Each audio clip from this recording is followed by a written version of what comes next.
Okay, so these are the straps that come with the Atlas hitch. These are for your front forks, if you have to put a bike in backwards, or you want to put a bike in backwards, or you haul a dirt bike. These will go on the fork, on the handlebars, down to the foot pegs, and you crank them down and compress the shocks so the handlebars do not move if you put a bike in backwards. This is also for if you put a bike in backwards, to drape this over the rear wheel. And instead of the straps going to the forks, each strap will go to one of these rings and it'll still pull down and pull it into the cradle.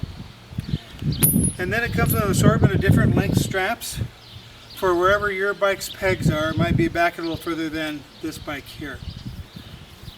And now I'm going to show you how to install a bike on the Atlas hitch. I have a tape measure here. We're going to measure this tire. On this bike, this tire is about 5 inches. So I'm going to figure 2.5, half of 5 is 2.5 inches from center where the tire should be. So 2.5, so I'm going to crank this in just slightly to 2.5 inches. Now I can measure it here. It's about 1 inch to the outer edge. 1 inch and 1 inch. So now I have about almost 6 inches. So I'm going to bring this one in to about 5 and just under a half. 5 and under a half, right there.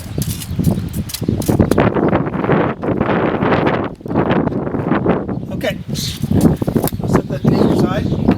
I'm going to open this all up. So it comes packaged. These are just hooked together to hold everything still. So the ramp comes out, but before I pull the ramp out, you'll notice the cables are crossed at the gold ring. It's important the cables cross at the gold ring. If it's not, it'll look like this, and that's wrong. It won't work. It has to be crossed like this. If you got that, you got it. You got it made. So now I'll pull these out. These straps over here. This has been used multiple times for multiple bikes and trucks. So these cables are pretty set and bent up a little bit. But once it sets to your bike, then you don't ever have to worry about it going back where it needs to go. I'm going to make sure these cables are up out of the way, just so they don't go underneath. Okay, first thing I want to do now, I've got it ready for the bike. I need to pull this pin. This is the transport pin, and all it's for is running it down the road with no bike or trike in it, and for wheeling it around in your garage in storage. So you put the pin in just so this doesn't flop around when you're hauling the Atlas without a bike in it behind your vehicle, or while it's in your shop. So I'm going to pull that and just let it drop. So we're going to roll this in.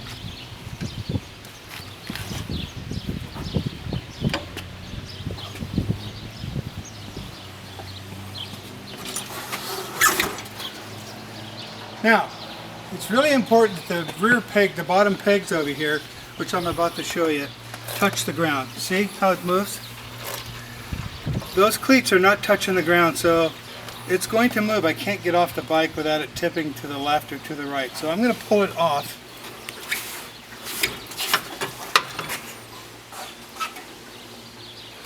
I'm going to show you how to fix it.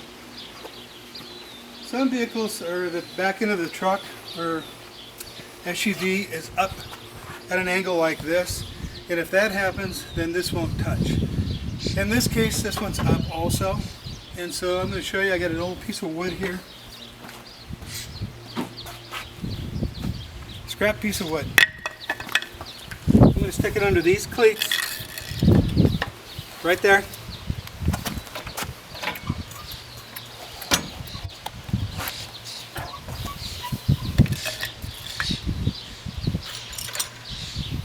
Make sure they touch the wood and the wood touches the ground.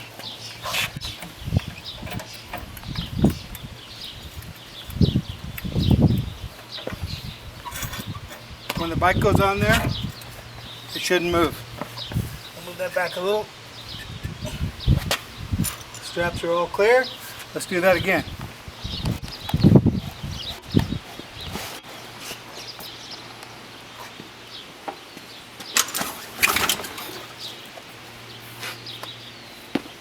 Now I can get off the bike. The cleats are digging into the wood, which is digging into the ground. So that's how you solve that issue. So now, while it's up in the air, I'll show you how this works. I pre-selected the straps that work for this bike. And whatever I do on this side, you must do on the other side. So this strap is the same length on that side as it is this side. Now you can mount this anywhere from here, below the fender, down, wherever you want. You may have a speedometer cable in the way or a fancy wheel cover or something. Then you can mount it up here and grab the shock that way, or the fork. So I'm going to put this on, tighten it,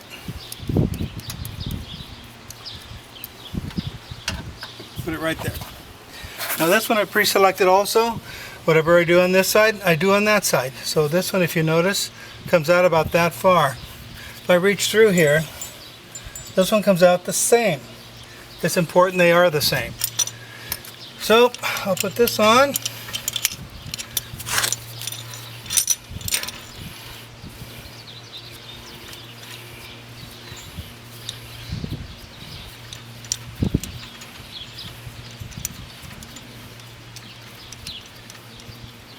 I finger tight these, unless I'm going a long distance, and then I might snug them with a wrench. But otherwise, finger tight. You can check them when you stop. It's important that this outer cable goes in this coupler. Same thing on the other side. It's the outer cable, not the inner, the outer. So if you just run your hand along through here, then you'll notice it goes through that cleat, and the idea is to get, when we tighten it down, get this close to this. And that's what keeps this in the center, and it won't go left or right. So let me go do the same thing on the other side.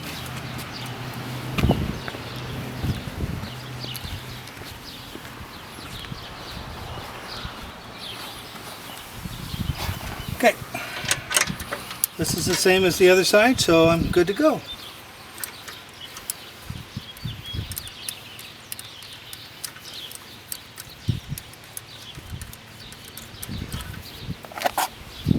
I'll tighten this one.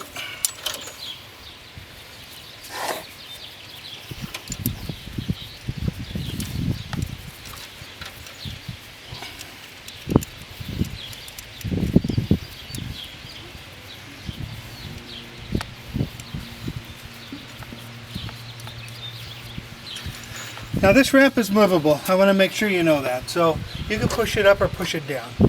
So some people are saying, well, it's touching the bottom of my radiator. Well, you can push it down, and most likely it'll stay there.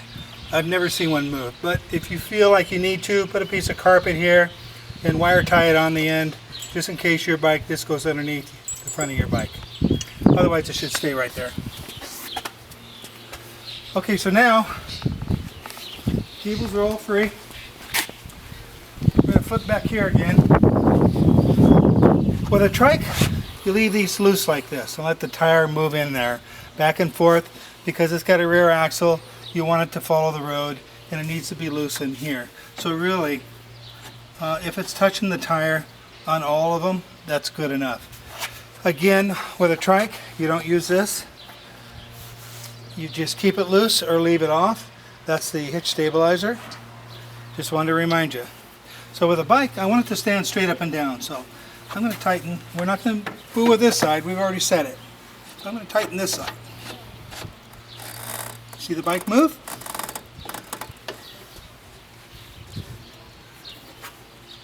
I'm going to rock it. Now we're going to go to the back and see if it's standing straight up and down.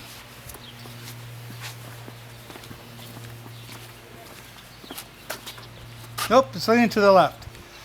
So what I'm going to do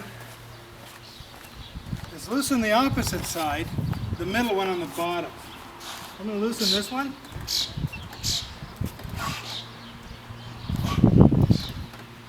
And I'm going to loosen this one. And I'm going to straighten the bike, which should be right about there.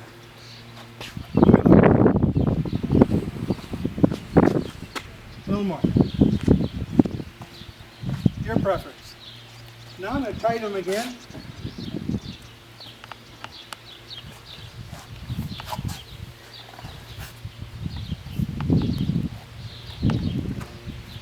That part's done. So all we got to do now is tighten the cables. I'll show you how to do that. At the ring, where the cables cross the ring, I'm going to pull out like this and put a little pressure on it. As I turn this, I'm going to flip that over. So I'm going to pull out on this, and I don't know if you can get this underneath my arm, Tim, but I'm going to twist this, and the cables are going in. You need to do this for the first time or second time that you put your bike on it, and then the cables will start to set. Make sure it's all right. It looks good. Okay. So I'm going to use this screwdriver, and we're going to tighten this.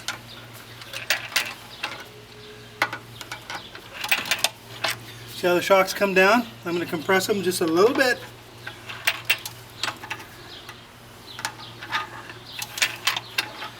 And if you notice, the pulleys are getting close to that coupler, and that's what we want.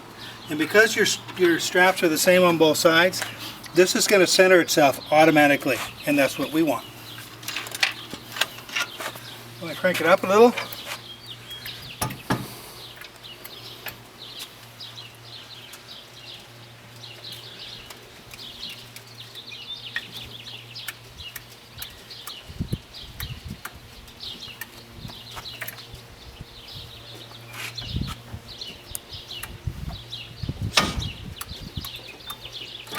Okay, and tighten this some more. And there's a question as to how tight is too tight or too loose. So if this moves from left to right, this stabilizer, it should be about center of this between these two pulleys. So if it doesn't move, you're pretty done. There's a little movement there. So I'm going to tighten it a little more.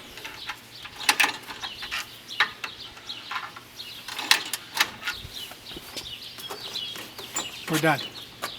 Now if you notice, I'll put that back. There's still shocks going down the road. The shocks still work. And it bounces and flexes, and you want it to move like this, it's okay. Check the back again, see if it's straight up and down.